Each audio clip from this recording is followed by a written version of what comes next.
Welcome, everybody, to this seminar on consciousness and intelligence. Can AI become conscious? So, this is the question everybody is trying to answer. And we are going to look at some perspectives from the point of Vedanta and yoga. So I promise you, we won't go into details of how AI works and all that. That's what everybody is talking about. But this is from a completely different perspective, which most people are totally lost to. Okay. So these are the contents. So we have about 12 sections. So we will go through them in the next hour. And if you have questions, just raise, but detailed questions we'll take at the end. We'll say a small prayer, as is the custom. Shri Guru Parampara Stotra. Om Sada Shiva Samarambham Shankaracharya Madhyamam Asmadacharya Partyantam Vande Guru Paramparam. A tribute to the lineage of disciples, starting with Sadashiva, with Adi Shankaracharya in the middle, and continuing up to our immediate teacher. I offer deep salutations to this tradition. So I would like to acknowledge a few people. Of course, Adi Shankaracharya, though the tradition of Advaita Vedanta was there much before him, but he is credited to establishing all these mutts, these different schemes which are now practiced in India. And in his lineage comes Swami Paramarthananda Saraswati. And so he is my teacher. And then I listen to Swami Sarvapriyananda Puri's talks quite a bit. Swami Sarvapriyananda, as many of you would know, he's one of the most prolific people on Vedanta, a very eloquent speaker. Okay, so the term, this is like, if you just Google what is consciousness, this is like exploding in because of at the advent of AI, especially the consciousness. Everybody was interested in consciousness throughout the times, thousands of years ago. What is it that makes a human human? And when the body dies, what is it that leaves the body? What is it? Is it the soul? What is this? What do you call this? What gives sentience to this human body, which makes it come alive? Otherwise, it's a dead body. You call it a it, whereas you call a he or she to a live thing. And this has people have been thinking about it. Philosophers, scientists. There was one well-known philosopher. This was 40 years ago. He wanted to go in, or a neuroscientist probably, he wanted to go in the field of consciousness studies, and his seniors in the PhD seniors, they told him, this is a dead field. This was 40 years ago. Don't even venture. You will get into a dead end. You won't finish your PhD. Don't even venture into that. But now this is the hottest field, because everybody is trying to understand this question. Can AI become conscious? People are spending a lot of money. In fact, if you look at the job openings now, companies like big companies, Anthropic, Google, they all have job openings about post-AGI. How do you take care of AI ethics if the AI becomes conscious? How do you address all that? So these are all questions people are trying to answer. We will look at it from a Vedāntic perspective. The answer is actually very simple. We will look at it. What is consciousness? The way scientists define it, or philosophers, they all agree on this definition. It is the first person subjective experience. I am feeling this. I am tasting. It is subjective, which means it's unique to you. It's subject. It is not objective. Can't say, oh, these when this happens, then this and this neurons were fired, the EEG electricity, it reached a peak of this value, 25 microvolts. No. definition of consciousness that most scientists agree is it's a first person experience. But Vedanta goes one step further and distinguishes these changing experiences. Now, this is a very important point. Remember this. The experience, when you experience something, is the experience constant? No, it is changing. So Vedanta goes one step further and distinguishes the changing experience from consciousness. How is that? Vedanta defines consciousness as the self-revealing awareness by which every experience is known. So in the body, your heart rates goes faster, chemicals are secreting in the mind, dopamine, everything. All these things are happening, but you don't, it's just a bunch of things happening, but it is only when consciousness lights it up, the whole experience becomes known. Okay, so that is Vedantic definition of consciousness. Now, so contemporary and Vedantic definitions, look at it very carefully. Contemporary definition is consciousness is first person experience of being aware. Vedanta, consciousness is the self-revealing awareness by which every experience is known. So the important difference is here in the first case, it is the consciousness is kind of ascribed to the mind, but here Vedanta goes one step further and it distinguishes it from the mind. How this came about? It was through deep meditation. Okay. Now, if you see this picture here, you can see that there is a whole bunch of experiences that are happening. So there is a puja, there's like a worship, there's a festival, Durga Puja, and after that, all this food has been cooked at home. Then there is incense. So this person sitting there smells the incense. It's just, he feels, and then the food, mouth-watering, delicious food.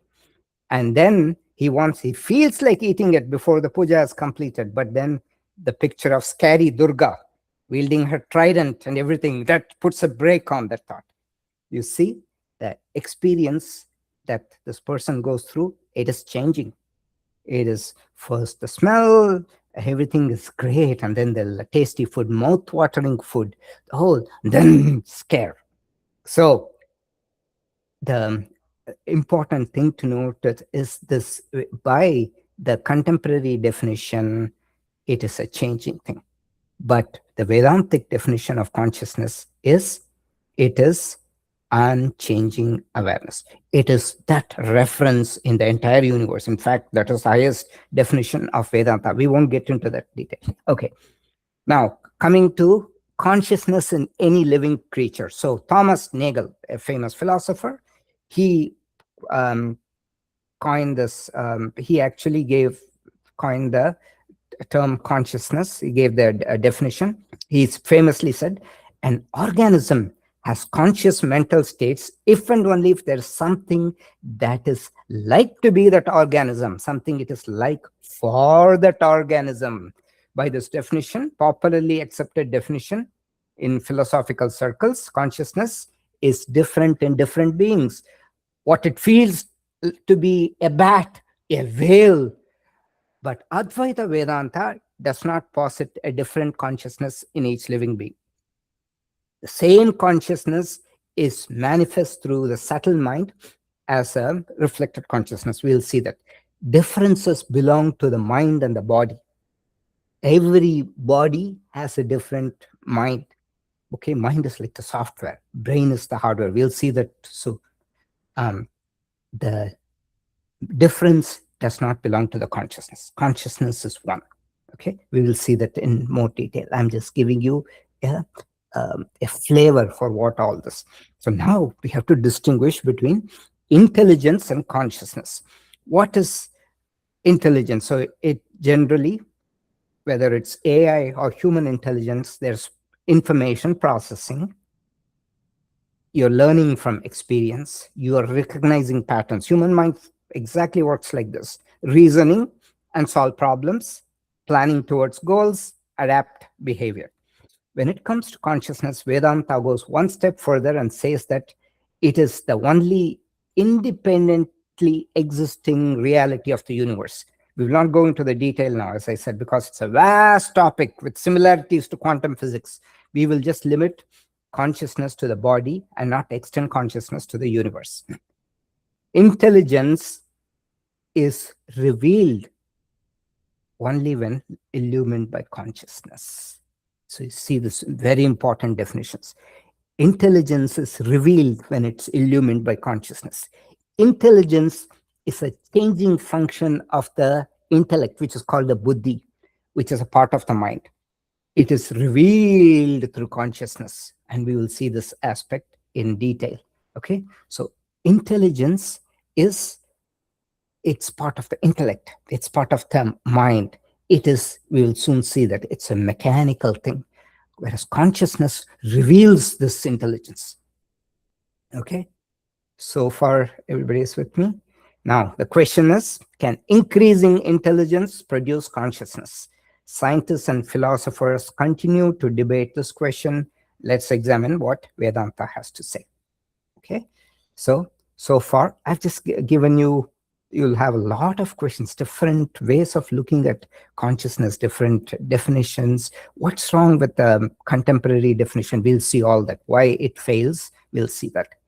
And incidentally, all these were debated thousands of years ago, fierce debates. And these were much more sophisticated debates than today. Debates between schools of Buddhism, Vedanta, then Sankhya and Yoga.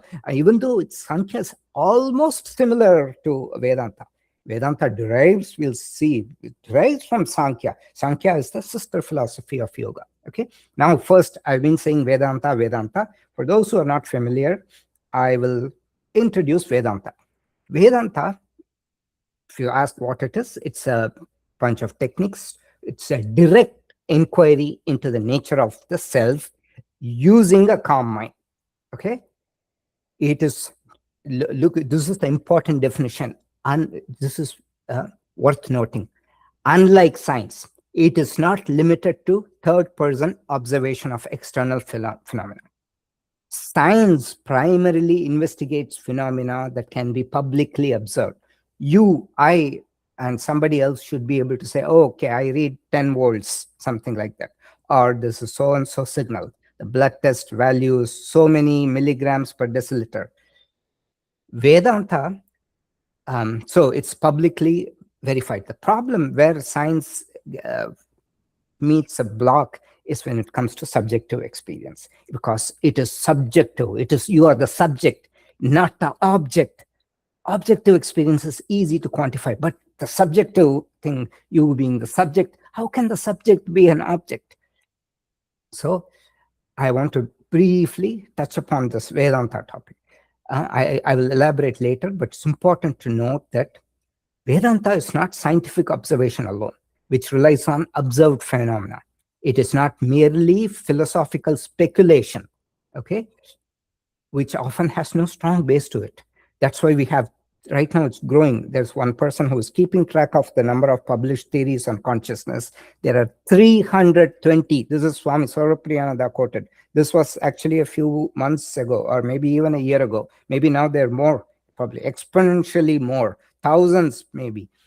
There should only be one theory, right? There are so many theories because it's speculation. Philosophers just speculate, and most of them, they have a theory is only valid when it has no loose ends or nothing self-contradicting. Two parts of a theory cannot contradict themselves. That's why most of them fall apart. Even in those days, they just picked on the weakest point and they just dismissed the theory based on that.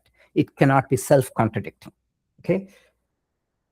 So Vedanta here goes, it uses scientific techniques and it uses logic, but it goes one step further. It uses direct inquiry into the nature of the self. Okay. So the way it was done was all the Upanishads, will come to that. They were revealed to the rishis in the deep meditation. for them, it's like a revealed experience. So they just wrote it. Whatever came to them, they just wrote it. They didn't even, most of them didn't even put a name. So it's all authorless. And then teachers like Shankaracharya, they wrote commentaries on this. They clarified that these are called the introductory texts, the Prakarana Granthas, which tell a detail about all these aspects of the mind, consciousness. What is the mind? What are the components of the mind? What is the subtle body? What is the prana? What we do in yoga? All that is told by them. But everything was revealed to these rishis in the direct meditation. Okay. Now, I'm going to briefly touch, because I'm talking about terms yoga, Vedanta, so you may wonder, what are all this? All these are, there are the 6 Indian darshanas. A darshana means a viewpoint, okay? Drish means to see, okay? So, and these are called astika darshanas. They have their grounding in the Vedas. The darshanas are Sankhya, analysis of consciousness, mind and matter. Then yoga, methods for stilling the mind. Nyaya, logic and valid knowledge. Vaisheshika, metaphysics and categories of reality. This talks in detail about how from unmanifest matter, manifest matter was formed. So Amy, you might remember this, the quintuplication, the process of, gross matter forming. There are the 5 Mahabhutas, air, water, space, all that, right? From that, half of one and 1/8 of the other 4 become one. That's all described in Vaisheshika. Then Purva Mimamsa is right conduct and prescribed action. This is what you can call the religion. So if you see Hindus, most of them, they are very obsessed with this. Just do all the actions so they get merits. Vedanta is the end portion of the Vedas. And so it's called Vedānta, end portion of the Vedas. Vedanta is self-knowledge and ultimate reality for liberation, escape from the cycle of births and deaths. Okay, Vedanta, in a way, you can say it's a grand, holistic, and refined view of all these previous 4 philosophies. Okay. All these darshanas seek freedom from suffering and bondage, though their understanding of both the goal and the means slightly different. So Vedanta is considered like it supersedes these, because it takes from all these philosophies and presents a holistic approach. Okay. And it is traditionally, they describe these 6 darshanas as 3 pairs of sisters. Sankhya and yoga go together. Sankhya is like the theory, yoga is the practice. Nyaya and Vaisheshika, logic and metaphysics, they go together. But Purva Mimamsa and Vedanta, they don't. They're like the quarreling sisters. Okay? Or if you want to be consistent, gender neutral, you can say 3 pairs of siblings. So Purva Mimamsa, it is the focus is on rituals. So if you see most of the Hindus, they're all very ritual oriented. And the goal is dharma, for attaining good things, heavens, worldly results, knowledge. So rituals are intrinsically meaningful and eternally valid. That's what it says. Whereas Vedanta says, no. Your end goal should be liberation. Escape from the cycle of births and deaths. Rituals are a preparatory or even binding thing. So you can get bound to this. So, and the emphasis of the rituals is pravritti, engagement with the world. Whereas in Vedanta, it emphasizes nivritti, withdrawal from action and through self-realization. Okay. So I've told you about Vedanta. A little more, I'm giving you an advertisement of Vedanta. Now, Vedanta and quantum pioneers, the influence and resonance. Many of you would have known Erwin Schrödinger's equation, right, was deeply influenced by the Upanishads and Advaita Vedanta. Vedantic non-duality became a central part of his philosophical understanding of consciousness and reality. And there were other scientists as well. Schrödinger, then Werner Heisenberg encountered Indian philosophy. He had deep discussions with Rabindranath Tagore, and later he said these helped him make sense of concepts emerging in quantum physics. The example people very often give us this double slit experiment, where a particle, electron, sometimes when it's not observed, it behaves like a wave. And Vedanta says something very similar. I don't know if it's the same or not, but Vedanta says there's only Brahman, there's only consciousness. It's like a wave. But because of Maya, it looks as though there are objects and everything. When you go deep, there's only consciousness remaining. It is a projection. So, and Oppenheimer learned Sanskrit and read the Bhagavad Gita. The Gita deeply influenced his philosophy of life. Niels Bohr had an interest in Eastern philosophy, and his ideas with parallels to complement. He claimed that he was specifically an avid student of the Upanishads. And then David Bohm, extensive dialogues with Krishnamurti on consciousness and wholeness. Okay, so I'm just giving a idea. Now we'll jump into the topic proper. So for all this, what's needed? Yeah, calm mind is needed. Okay, why? And Vedanta uses analogies. Vedanta is those who attended the Atma Bodha. I think Amy, Anu, and a few others attended the Atma Bodha class. It's full of analogies. Why is that? In Vedanta, analogies are used to explain consciousness and the mind. Why is this? Because consciousness is ever the subject. You are perceiving something. Consciousness being ever the subject and never the object, you can never describe it as an object. And the mind, according to Vedanta, also belongs to a subtle realm. This realm is neither made of matter, physical matter, nor of energy. Science, unfortunately, studies only these two, matter, energy. Therefore, analogies are used to describe the consciousness and the mind. And you will see analogies like this. The mind is akin to a lake. The ripples on the mind are like the thoughts. In the Sanskrit term is vritti. Yogaha chitta vritti nirodha. So when the ripple cease, what do you see? The moon, like the consciousness, you see its reflection very clearly. Otherwise, you see a distorted image of yourself. This is what we see. I am fat, I am thin, I am dull, I am intelligent. All these things come because of the mind is not still.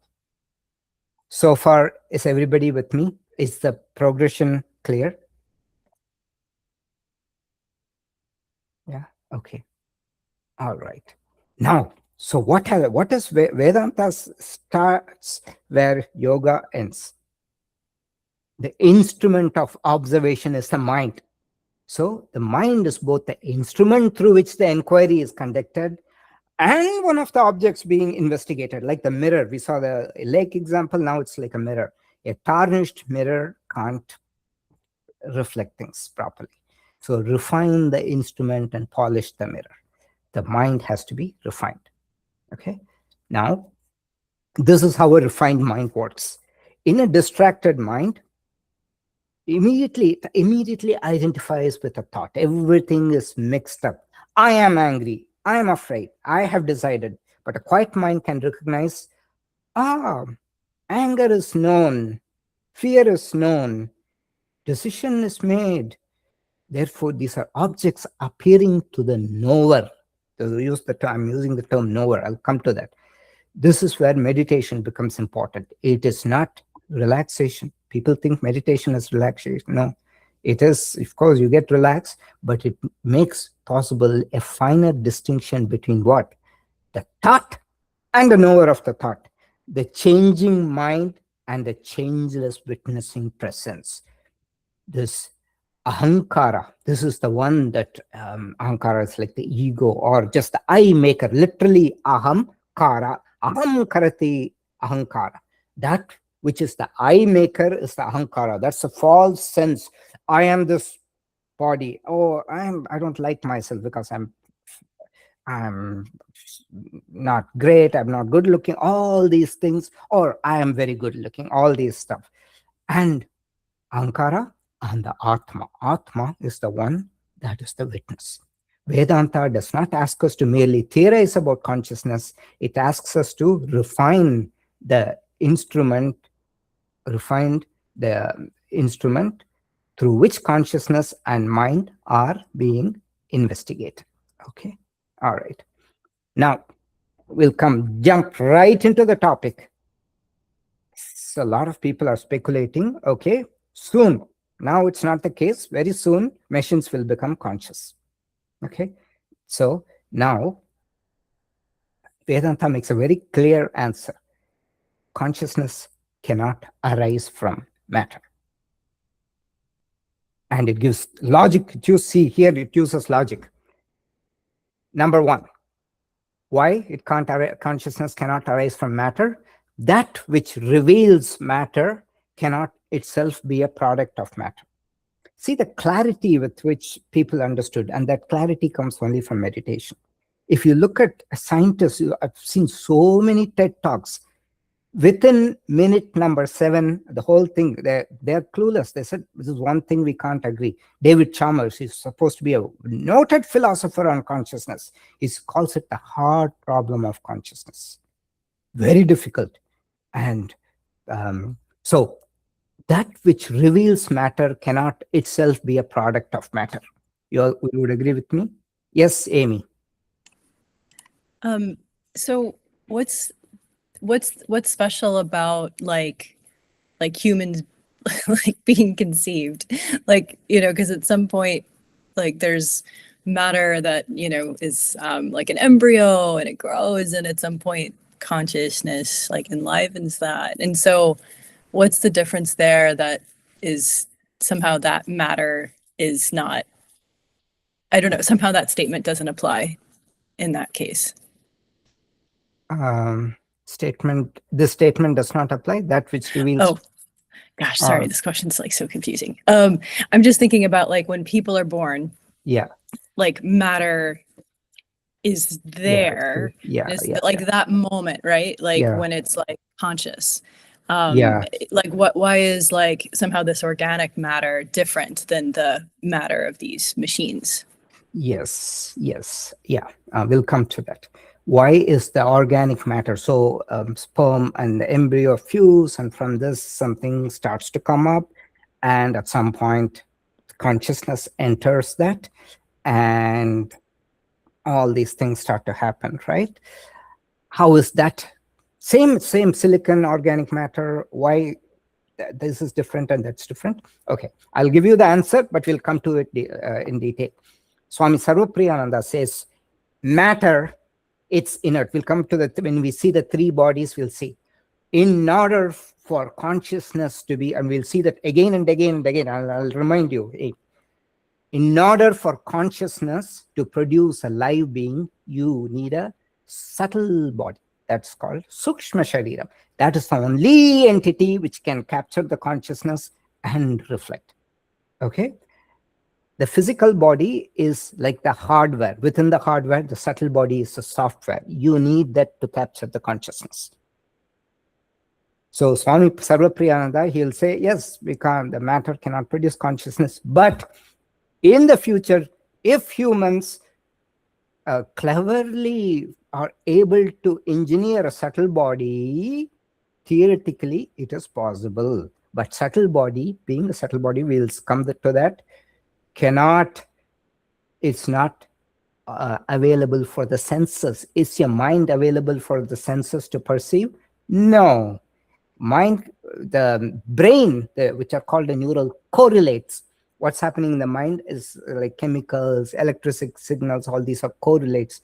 That some of which are captured in the brain, but not the whole experience, right? So you need the subtle body to capture that consciousness. We'll come to that. So consciousness, that which reveals matter, cannot itself be a product of matter. Consciousness is self-revealing, swaprakashatvam, according to Vedanta. Matter cannot reveal either itself or anything else. Right? Do you agree with that? Can a table reveal itself? No. Table is revealed to you. The body and the mind become known only in the presence of consciousness. Okay, so first point, I assume it's clear. That which reveals matter cannot be a product of matter. So consciousness cannot arise from matter for this reason. Gives one more reason.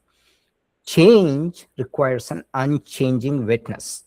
We've seen this in some classes, even in the Yoga Sutras before. Every material and mental condition changes, right? Sensations, thoughts, memories, emotions, states of the brain arise and disappear. Yet their appearance, alteration, and disappearance are known. If you say consciousness is changing, you say consciousness is the brain, all this nonsense, I don't believe. I am a materialist.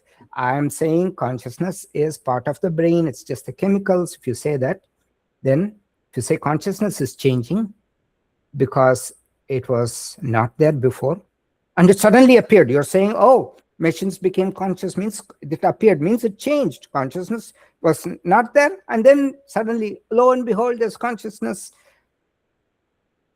So you're saying consciousness changes. Therefore, to detect this change, you need another unchanging presence. So the final, there has to be another witness consciousness. Therefore, and this will cause an infinite regress problem. If you say, oh, this consciousness also changes. So therefore, the final witness consciousness should be the reference, and it should be unchanging. And this reference is considered the reference for the entire universe. Vedanta says that. We'll not go into that. We'll just limit ourselves to the human body and the mind. Now, and the third point. So first 2 points are clear. Okay, it's just simple logic. Third point, matter is known as an object appearing to consciousness. Matter, consciousness is presupposed in every claim about matter. This thing is red, this thing is shaped like this, which means it comes in awareness. So this awareness is consciousness. Matter is known as an object appearing in consciousness. Matter is dependent on consciousness and not the other way around. This is why they say Maya, this illusion, is dependent on Brahman and not the other way around. So third is an important point. Consciousness is presupposed in every claim about matter. When you are saying this table is like that color, it is presented in consciousness. Even a chip with all its thing, when you're saying, this chip does that, this, the chip is not describing, it is your consciousness that is describing that. Okay? And why these modern theories fall short? So I'm not going to describe these theories in detail. These are the top 3 theories these days, and everything has loopholes. So for a theory to be consistent, it should have no loopholes, nothing self-contradictory. Now, the integrated information theory, they call it IIT, global neuronal workspace theory, GNWT, and the HOT theory, higher order thought theory. Okay? All these theories, I can discuss this later if you are interested, but for want of time, I'll skip all this. All these theories explain structures within the known mind, but mistakenly identify them with consciousness by which the mind is known. You see this important difference? Ponder on it. Okay, this is where meditation is key, because in meditation, we are able to separate the witness from the witnessed. You see a thought as arising. You don't feel enmeshed. In our normal state, waking state, with all the vrittis, so many things going on, everything's a hodgepodge. Whereas when there's only a single thought that comes up, it's quiet. There is, you're just listening to your heartbeat, up, down, in meditation. Then suddenly a thought comes, and you are very distinctly seeing the thought. This is needed. A calm mind is therefore needed to understand, whereas all these fall short because it's a hodgepodge. All these structures operate within the known mind. I put within quotes, known mind. It is known to something else called the consciousness. They are mixing the mind and consciousness. They all fall short. So one of them, for example, the global neuronal workspace theory says the mental content becomes conscious when it is broadcast widely across the brain, making it available to memory, reasoning, decision making, all that. So, but everything is still associated with the brain, not even the mind. So it falls short. It's very confined to the mind. It's confined to that which is observed. It can never be the subject. Okay. Now we'll jump into the art of the matter, which is the three bodies in the Vedantic framework. Shariratrayam. So far, is everything clear? The logic, the build-up. Now we'll go into the subject matter proper. May I ask where is the origin of the consciousness come from? What's the origin of the consciousness? Yeah. What is the origin? Okay. Okay.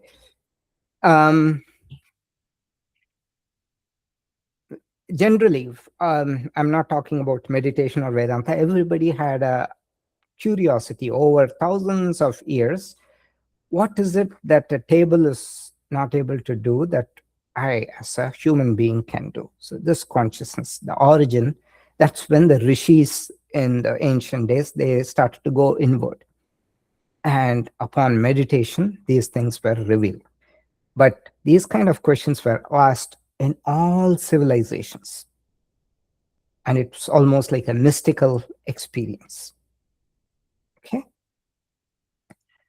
Shariratrayam. Okay. The body, we have the three bodies in us.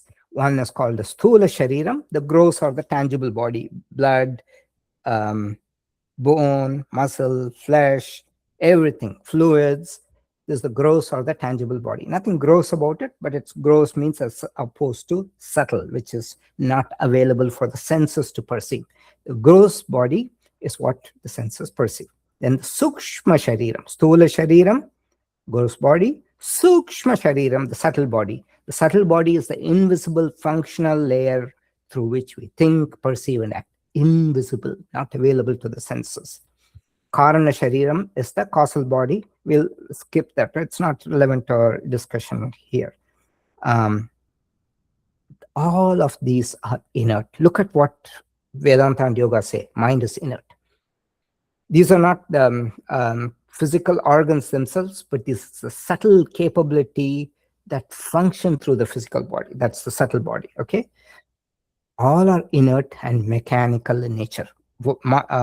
Mark this. It's a very important point. It is mechanical in nature. So the three bodies, the physical body, then the subtle body, subtle capabilities and processes, okay, functions, and then the causal body. Now it's more dense slide. So the subtle body has the mind, and the mind itself has four portions. We'll come to that. And then the subtle body has the mind, then the jnanendriyas, five sense faculties, hearing, sight, all that. Then they're called what's called the karmendriyas. These are the five faculties of action. Indriyas are used to, it's bidirectional in Sanskrit, the word. It is just a link, a sensing link. It can sense from the mind to outside to instigate action, that is the karmendriyas, and from outside organs, it can sense that and give it to the mind. That is the jnanendriyas, sense faculties. Then the prana, the five prana. So totally 19. If you add 5, 4, and 5, 19 components. And the mind belongs to the subtle body. Prana is the vital energy that powers breathing, circulation, digestion, other life processes. Okay, so now let's jump into the four parts of the mind. Mind is called the Antakarana. Look at the name used in the mind. Anta, inner. Karana, instrument, inner instrument. That's the name given to the mind. And the mind itself, antakarana, because when we, in English, the word mind, it's like, are you referring to the brain or referring to the feelings? Whereas in yoga and Vedanta, the definition is very clear. Mind has 4 portions. Manas is the feelings. It's distributed throughout the body, emotions, processing. Buddhi is the intellect. Ahamkara, I've already mentioned that, the I maker, the ego, sense of I. Oh, this is my body, all that. Whereas Vedanta and yoga say, you are not this body. It's like a cloth you wear. That's all it is. Vasansi jirnani yata vihaya navani grannati naroparani tata sharirani vihaya jirnani anyani sanyati navani dehi. In the Bhagavad Gita, Bhagavan says, this body is like a cloth, like as we cast away worn out clothes and put on this jiva, that's the entity that's there, it just takes on a new body. What's there to worry about once the body is worn out? So death is not that big a thing, Bhagavan says. Ahankara. So ahankara is the ego, that which gives the I ownership to the body and everything. It has use, otherwise you will be lost. But you also have to, something which will have use can also be detrimental. You have to know when to make the distinction. Then chitta is the memory faculty. Yoga is a slightly different thing. All these 4 faculties are lumped together as the chitta, the mind field.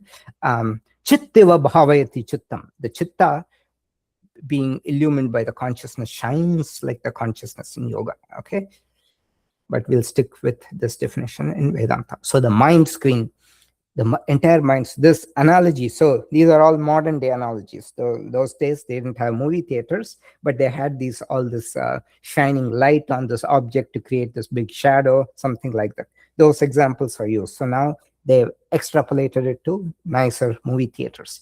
Antakarana, the mind field, the movie theater. Purusha is like the projector light which illumines everything which is known to the various parts of the mind. So follow this very closely. This is how the mind works according to yoga and Vedanta. So I'm just using the example of a film. Okay, so you have film. So from the senses, it goes in one direction. From memory, it goes in the other direction. If you see your mind, constantly there are images from the memory that's being played, voices heard. Just looks like a movie theater. Would you agree with me? And of course, what you're seeing outside and hearing, that's also cast in the movie theater. You don't realize it, but it's just available to you. Okay, you're seeing everything. That's like a movie theater. What you're seeing is the movie theater. And the replay, that's probably much easier to understand. It is because it seems a little dull. This is vivid. You're seeing that's there before you. Whereas that which is from memory, it's like played like in a movie theater. And the reflection on the screen is the reflected consciousness, or chidabhasa. Don't worry about it now. It's a technical term. We'll come to that later. Now, this is the important thing. I said the mind is inert. The buddhi, the intellect, is illumined by consciousness. It's like this cloud or something. It is projected onto the screen. And when it's projected, it's known to all parts of the mind.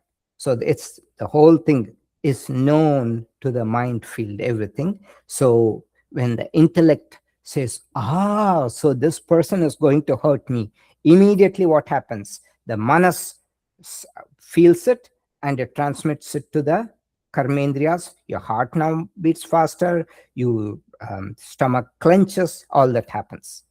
Okay.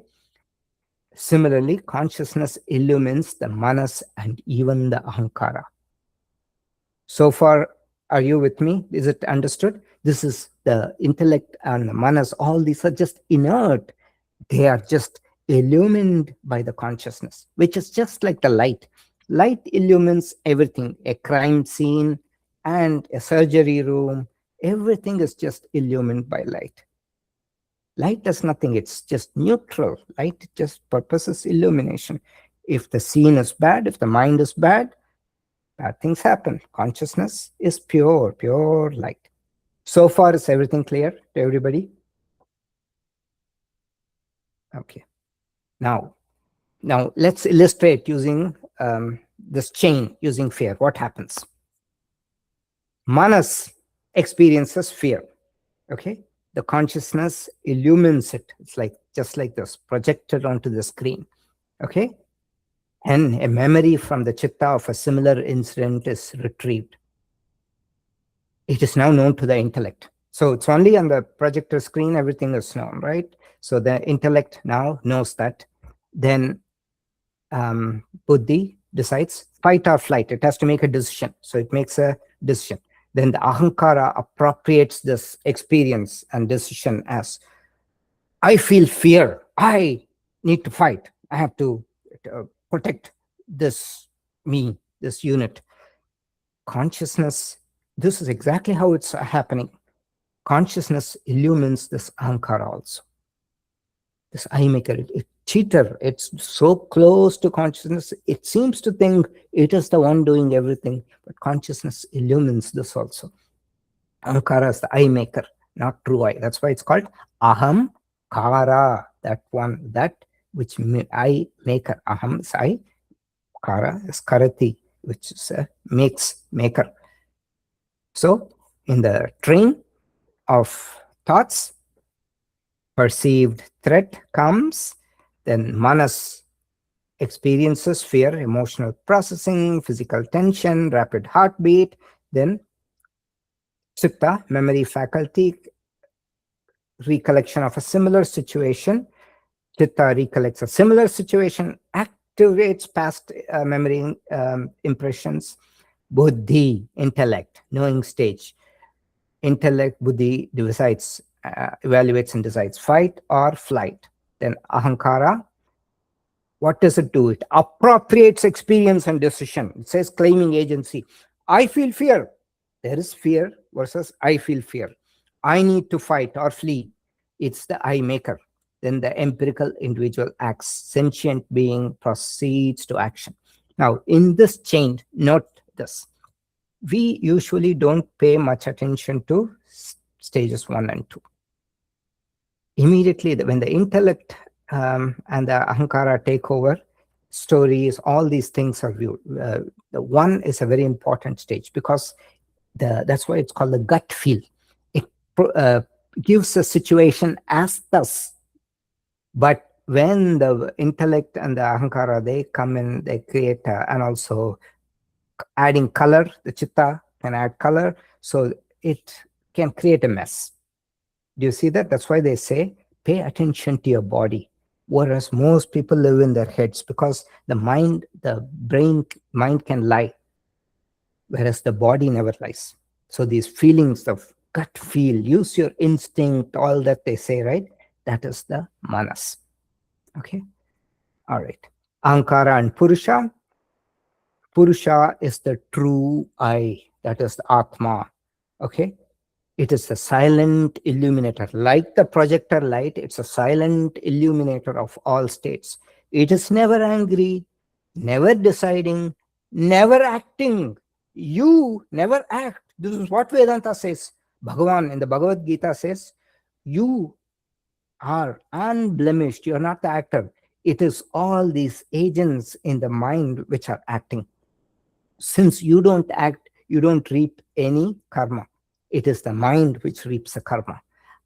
So Ahankara is the reflected, borrowed I that claims states, I am angry, I am going to act, I am going to destroy that. I know all these things. Ahankara is the fake I. It itself, the Ahankara itself is a vritti. Okay, it is illumined in the consciousness. It's a function of the antakarana, part of the mind, inner instrument, antakarana, inner instrument. Usually it stands so close to the light of consciousness that it pretends to be the subject. But in meditation or deep meditation, you can notice there's a sense of I arising, there is a claim, there's a doer thought, and the notion of I'm hurt. So at that moment, ahankara has become the seen. It becomes the drishyam. The real seer is not ahankara. The real seer is the consciousness in whose presence even that I thought is known in deep meditation. Okay. Okay, now we will jump more into detail. So last few chapters. So far, everything is clear. Okay. Now, the mind processes, consciousness knows. Okay. So here you have human. This is a computer. AI processes, but AI does not know. Okay. We've seen this in a lot of these classes. Who is the knower? I think Amy asked me this question just a few weeks ago in the Yoga Sutras. So the consciousness is not the knower. I said that, remember, Amy? So because once you know something, you're a different person. To know something, you need both the consciousness and the mind. Okay. AI processes but does not know. There's an important section, so pay close attention. In the end, you will discover your advantage over AI. AI can generate outputs, but it does not experience them. In Vedanta, matter can process, only consciousness knows. What is known is only that portion of the mental processes that is illumined by consciousness. Consciousness does not arise from process. It reveals the process. Therefore, no degree of complexity in matter can produce consciousness. So sink into this fact. Consciousness does not arise from processes. It reveals the processes. Okay, just because a process, a mental process is becoming more and more complex, it can be in the mind or it can be in a computer. Very quick way to some geniuses, they can do a huge multiplication table. Shakuntala Devi, and there are so many kids who do that. AI can do that. All this is not a part of consciousness. It is just the mind structure, which is an inert phenomenon. Okay, no degree of complexity. A genius and not a high IQ person, there is no difference in the consciousness. No degree of complexity in matter can produce consciousness, because consciousness does not arise from these processes. It is the revealer. We already saw it reveals the process. Mind is the inner instrument. Computation is not consciousness. In Vedanta, mind is as I said, it's the antakarana instrument. Performs association, memory retrieval, comparison, inference, emotional reaction, and decision formation. All this belongs to the subtle body, and it's mechanical in nature. All mental processing is mechanical, according to Vedanta. Consciousness does not, I'll make it more clear soon. Consciousness does not think, infer, compare, or solve. This distinction was clearly revealed to the ancient seers in their deep meditation. Okay, now we will go into this proper. Part aware and part mechanical. Problem solving by the intellect. Okay, and this is scientifically proven also with studies. There are two stages. So when everything is known to you, it's revealed, that it follows two stages. One is called the pattern processing stage. It is called a Vishayakara Vritti. That's the technical term. Or it's called Vritti Vyapti. The mind, intellect, works mechanically through memory, pattern recognition, association. This can happen without self-awareness. Okay? Lot of the time you are doing computing, all this, without being aware. Okay? So you all have experienced the aha moment. Some science explains this. Some reasoning is done without awareness. Okay? When consciousness illumines it, it becomes an aha moment. Suddenly, there's a lot of processing going on. Suddenly, you're aware. We will see this in the next slide. Okay? Similarly, I've given the example of the intellect. Similarly, for the manas, you're not aware of all these things that are happening when your heart is racing, all that is happening, but you're not aware. Suddenly, like you're chatting with your friend, and then suddenly you see a lot of cops go by, okay, and you're busy chatting, and suddenly the body has started to become uneasy. You're kind of moving forward, but still you're not aware. Suddenly you're aware, my God, there are cops going, something's going to happen, right? So same thing with the manas. It's a lot of processing is going on. There's maybe a split second, maybe a few seconds, and then it becomes, you are aware something is happening. Okay, even that your heart rate becoming faster, feeling of unease. You're not aware of the unease. You're just chatting. The body is feeling unease, but it has not reached your awareness yet. Okay, suddenly you realize, oh my God, I'm feeling my heart is suddenly going faster. It started going faster a few seconds ago. Then, so this is the pattern processing stage. This mechanical portion is Vishakara Vritti. When you're not aware of problem solving, that is the Vishakara Vritti. Then the knowing stage, the consciousness illumines the Vritti. Vritti is the thought, the mental modification. Okay, like the ripple in the lake. And the experience becomes, this is the answer. This is one step towards the answer, all that. Okay, this is the Purushakara Vritti, or it's a Phala Vyapti. Vritti is the thought modification. When the processing or decision is made aware by consciousness, it forms a Purushakara Vritti. We've seen that before. So the aha moment, cognitive science describes the two-stage structure without using these terms, Purushakara Vritti and Vishakara Vritti. Aha moment science treats as a sudden conscious shift in understanding. They've done a lot of experiments that arrives only after a period of unconscious processing. The brain is firing, but you're not aware. And the famous experiment, Kaplan and Simon in 1990, they did that, and as recent as 2012 by Van Steenberg. All these are people quote. I've been seeing so many of these videos on consciousness, so they quote all this. So it's the mechanical portion, in like all these gears and everything. So the brain is a dark area, right? The mind is a dark area, not the brain. The mind is a dark area. The mechanical portion is the Vishakara Vritti in this image. This is represented by the gears, shadows, computing, processing, everything. It runs continuously in the dark. The knowing happens when the consciousness illumines that mental modification, bringing the mechanical process into awareness. So it becomes a known experience.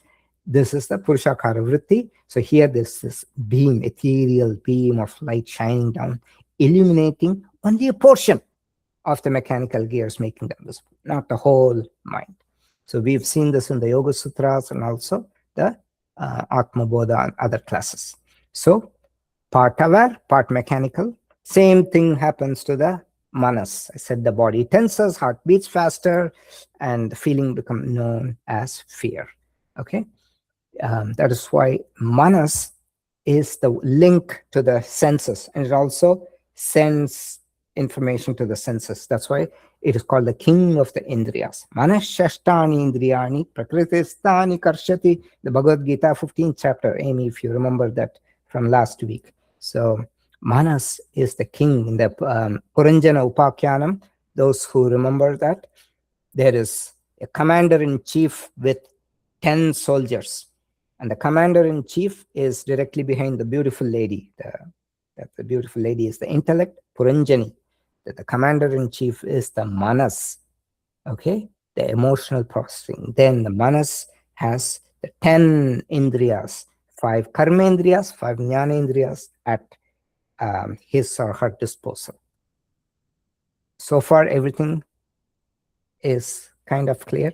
You have to ponder. If this is the first time you're listening, this could be like totally different from what you've heard.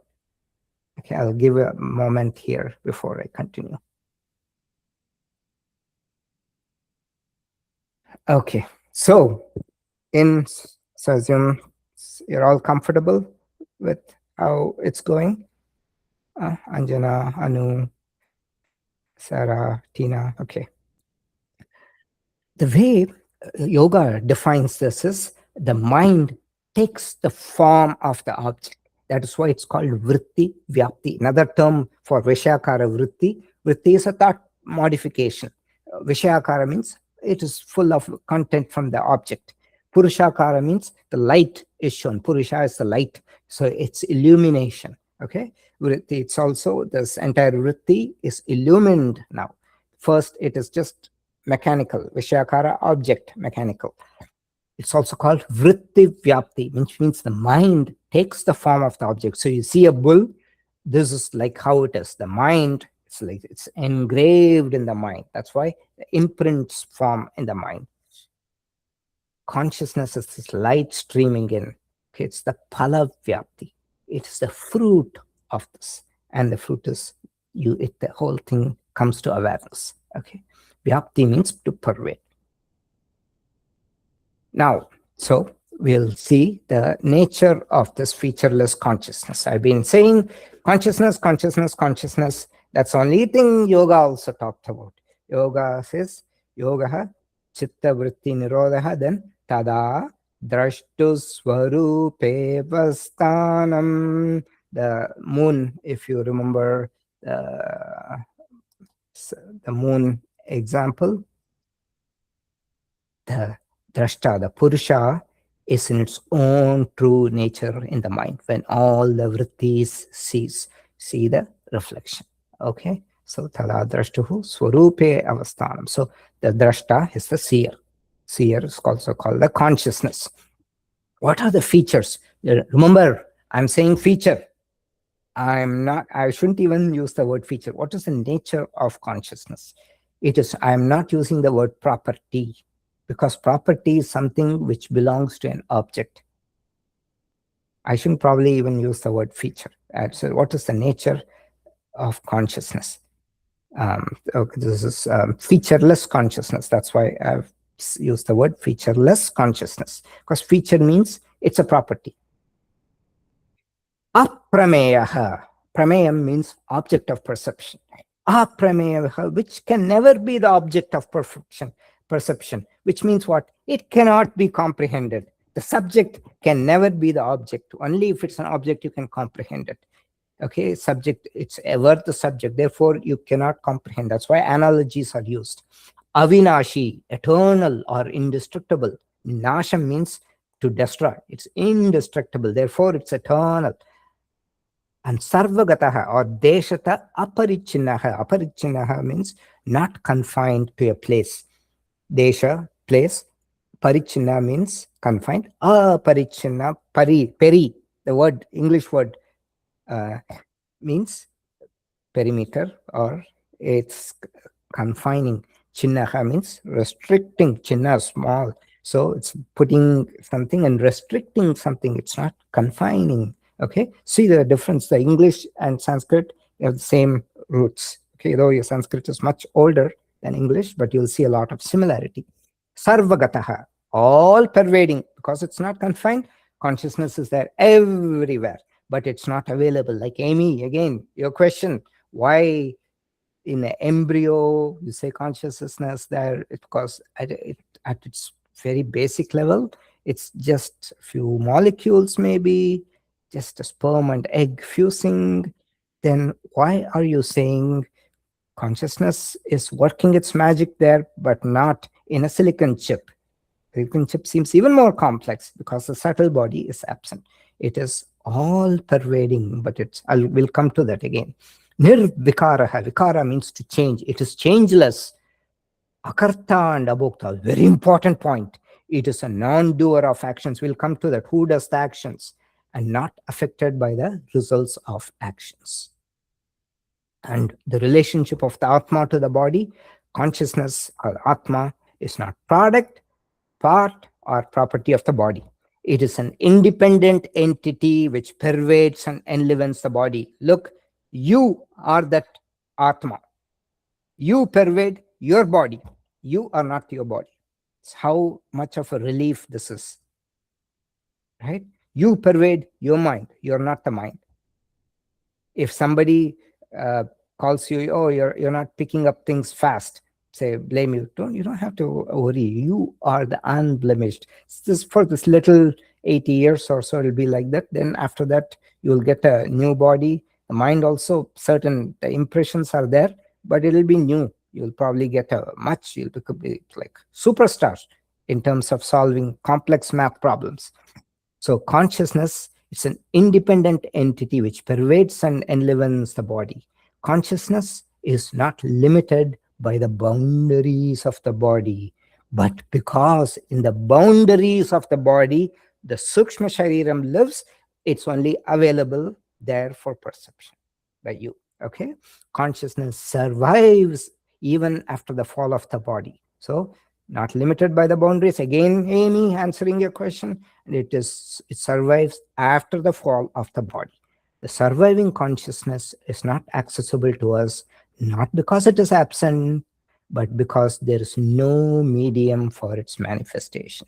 Again, medium for the manifestation is a Sukshma Shariram.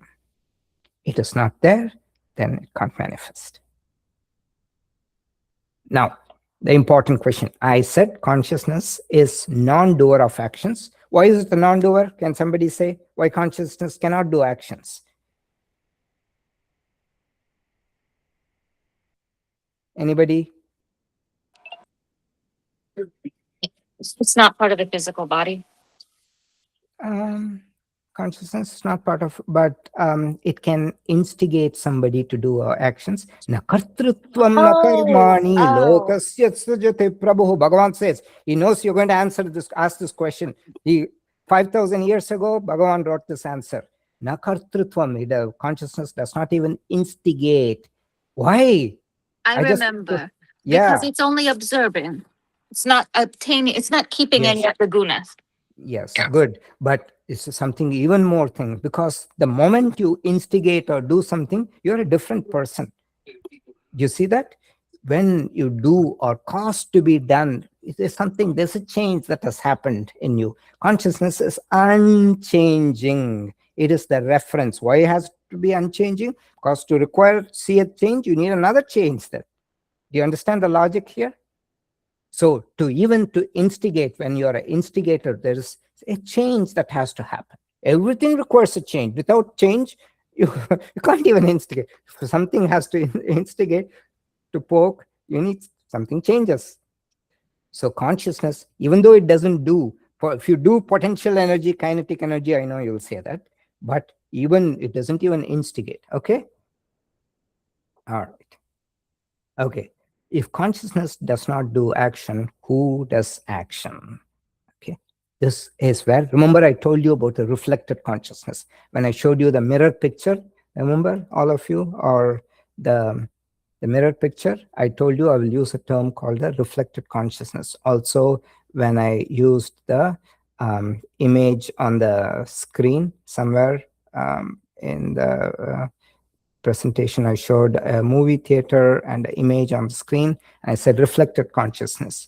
So reflected consciousness is called Chidabhasa.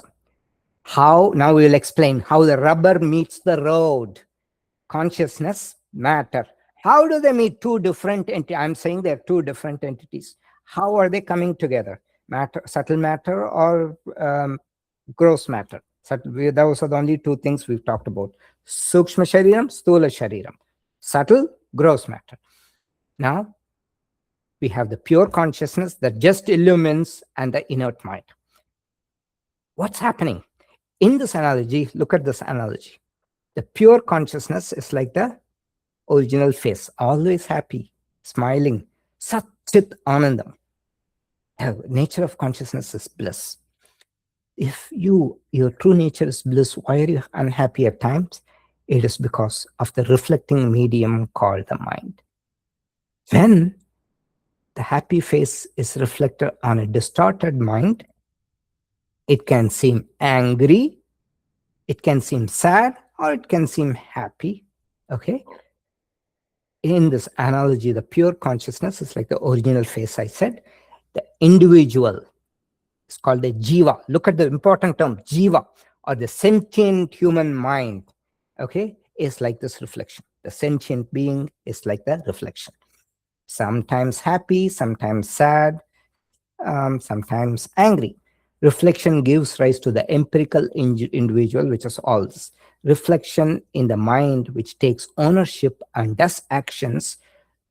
Okay, it is the one that does actions. And whatever owns an action also owns the fruit of the action. Important. Karma and karma phala go together. If you think you are the doer, you also reap the karma. That's why the yogi doesn't think they are the doer. Yogi thinks the acts without karma. Ashukla akrishnam yoginaha trividam itaresham. So those who attend the Yoga Sutras, 4th chapter, Anu and Amy, probably you would know this. For the people, most of us, karma is black, white, gray. For the yogi, it's neither black nor white, not gray. It is just, there's no good karma, bad karma. The yogi is not associated with this doership. Only then the karma phala, the fruits of the actions, accumulate. Whenever you put a face before a mirror, there is a reflection. Similarly, whenever there is mind and consciousness, this is where, Amy, again your question, how did this embryo or whatever it is become this sentient thing? It's because of this empirical individual. Mind and consciousness, when they come, then there is jiva, the sentient being. When after death, the subtle body departs. We saw that in the chanting too. Shariram yadavapnoti yachapyutkramati ishvaraha grihitvaitani sanyati vayurgandani vashayat. Like that, the whole thing, like a wind carrying scents, all these impressions, it's taken away and it goes to the next body. Okay. And what do you possess that AI does not? We cannot compete with AI on pure problem solving. Vishakara vritti. AI exceeds us. We, however, we possess Purushakara vritti, the illumination by the consciousness. This is where we can win over AI. Okay, now, when you see this processing, so AI also, there is all these models, many layers, everything, right? So there's processing going on. For us, between every processing, there's a pause. And the pause is not necessary. So in the right panel, we have a whole bunch of scenes happening. Then there's an eye inside the circle. Okay. The pause, they say the freedom lives in the pause, right? Otherwise, you're just a pre-programmed machine. You're like no better than an animal. You're instinct driven, right? You just keep doing bad things. Okay. Whereas when you have in this pause, you're able to put yourself in the shoes of this old woman here, or hold a child and feel what the child goes through, hold hands and feel the other person's emotions. There's empathy. And then there's a choice. Whereas AI, there's no choice. It's just going like that.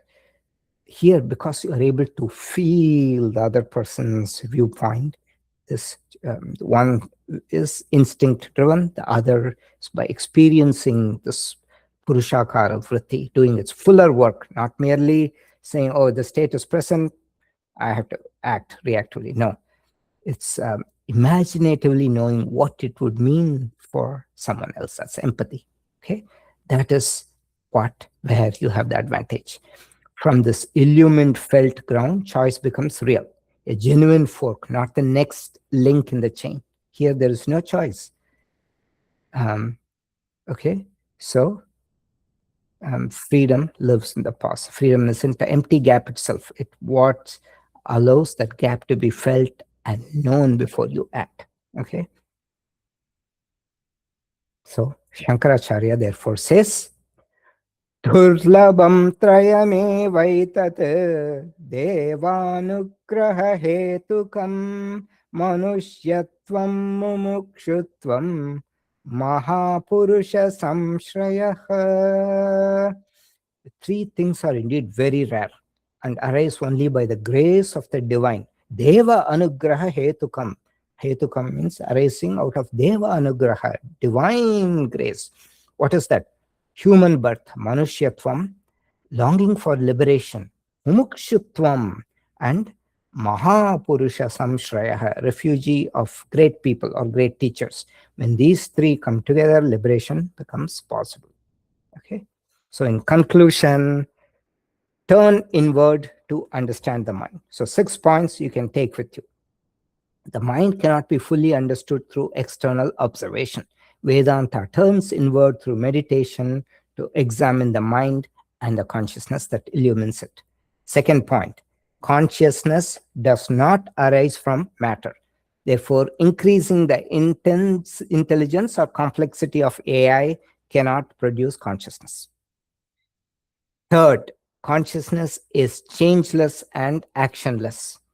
Knowing, deciding, and acting belong to the mind, enlivened by the reflected consciousness. Consciousness does not change, therefore it does not act. The mind belongs to the subtle body, okay? While the physical body and the brain provide the hardware, the mind is like the software, okay? Subtle body is not available for senses to perceive. All the senses can perceive are the vestigial traces it leaves on the physical body, which is the brain. Fifth, mind processes, consciousness illumines. Without conscious recognition, mind follows its existing conditioning. When a vritti becomes consciously known, there's an opportunity to examine and redirect that tendency. AI may passes in computation, but it lacks first-person experience. That is the biggest strength, which is why tune into yourself, live in the body, understand the subtle signals in the body, be more aware. Don't let the mind run in the what is called the discursive thinking. Then we are no different than machines. Our unique capacity is not greater computation, but the ability to experience, reflect, and consciously transform the direction of the mind. So that concludes the seminar. Let's pause the recording.